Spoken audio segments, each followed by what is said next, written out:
Sì, grazie.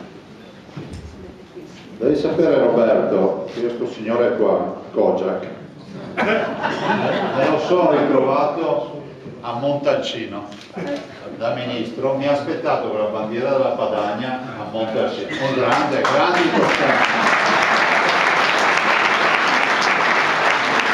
Poi brava gente, sono un po' troppo rossi, poi Giusti da quando si è trovato la fidanzata si vede un po' meno in giro. Fatti vedere Giusti che sei stato il nostro avamposto lì.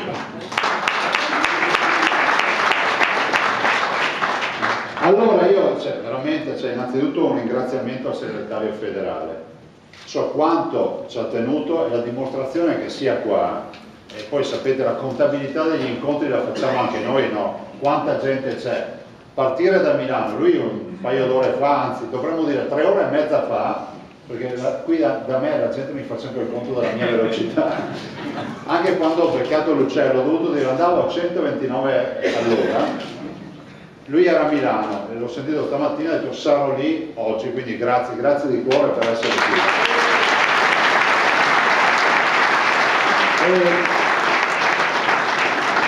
Io quando partecipavo ancora anni fa e sono venuto sempre sul invito di Federico alle riunioni per la scuola quadri, qualcuno mi guardava un po' con gli occhi fuori dalla testa quando parlavo della questione etica e morale in Lega. Io penso che ormai sia chiaro a tutti che il requisito fondamentale per avere una nomina non è quello di essere un segretario di sezione. E questo lo dobbiamo dirlo guardandoci nelle palle degli occhi. Perché il metodo Alpitour, dove tutto va bene, non funziona. Noi abbiamo capito che la parte debole dell'amministrazione, ve lo dice una persona che ha sempre fatto l'amministrazione, è l'onestà, la preparazione, non dimentichiamocelo, il senso del dovere, il senso della comunità, il senso civico. Io ringrazio perché si fanno questi corsi. Il segretario ha voluto che non solo lo statuto ma in generale, poi immagino me ne parlerà lui, le nuove figure, i nuovi quadri della Lega debbano uscire necessariamente da incontri come questo, da incontri formativi come questo. Io dico che il fai da te e l'improvvisazione oggi non può essere più di casa nella politica. Mi capita ancora di incontrare amministratori che nella buona fede, però con molta superficialità, rischiano tutti i giorni di mettersi nei guai.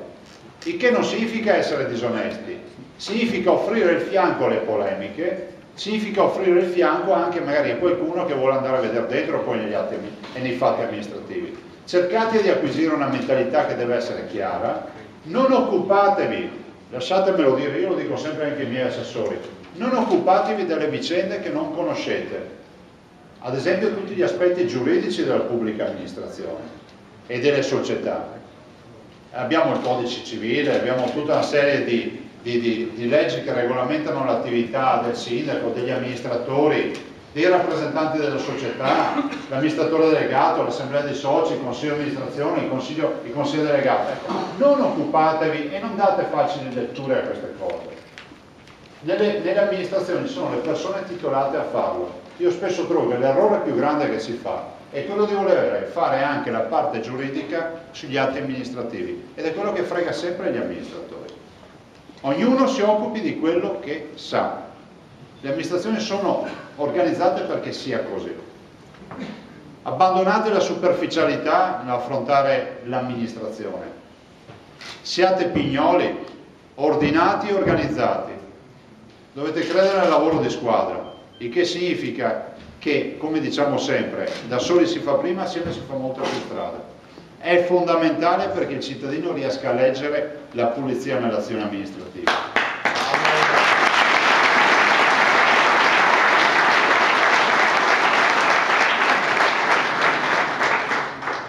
Evitiamo poi di chiedere cose che non si possono fare. Non esiste la libera interpretazione della norma, esiste la norma. Questo è un altro guaio, un'altra brutta abitudine dell'essere umano, no? Ma tanto si trova la soluzione. La soluzione si trova se c'è, se no non si trova. Ultimo aspetto, ci ritroviamo in un momento particolare, poi mi zittisco, che è quello della crisi. La crisi porta con sé non solo la disoccupazione, ma porta con sé anche dei modus operandi, delle visioni nuove, anche nelle amministrazioni si vedono. Io penso che questa crisi, sì, noi la possiamo imputare alla finanza creativa, ai mercati finanziari, a Monti, a tutti quelli che volete. Però forse il vero ragionamento sulla crisi è che questa crisi è la crisi di un modello democratico, che tocca a tutti noi amministratori. La sublimazione della democrazia, cioè l'eccesso di democrazia, sta portando alla paralisi dell'economia. Nelle pubbliche amministrazioni noi viviamo questo, perché nessuno più si assume la responsabilità di decidere. In una scuola quadri come questa, autorevole, dovremmo affrontarlo questo problema. Il vero problema è la sfida della decisione, dell'assunzione della responsabilità. E la messa in discussione di quello che Aristotele diceva, che la democrazia è il male minore. Oggi è forse il caso di dirlo che questo tipo di democrazia rischia di essere veramente il male peggiore. Voi da amministratori di società o di istituzioni vi troverete di fronte a questo problema. Oggi il bene della comunità viene dopo il bene del singolo, il che significa che vale più un ricorso di un comitato, di una comunità che cresce come una foresta in silenzio e chiede di avere risposte. Queste sono le sfide. E lo dico perché fare gli amministratori non sarà facile, però avendo onestà, chiarezza del ruolo e soprattutto vivendo in una squadra come quella della Lega, dove la pulizia è un rigore ed è l'oggetto.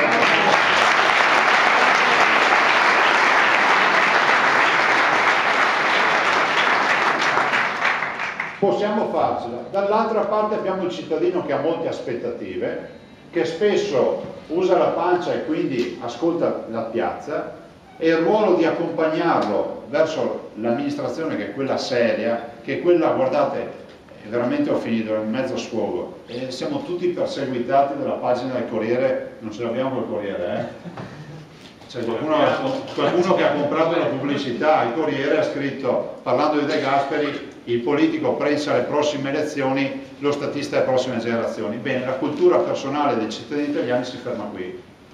Nessuno sa cosa ha combinato De Gasperi e nessuno...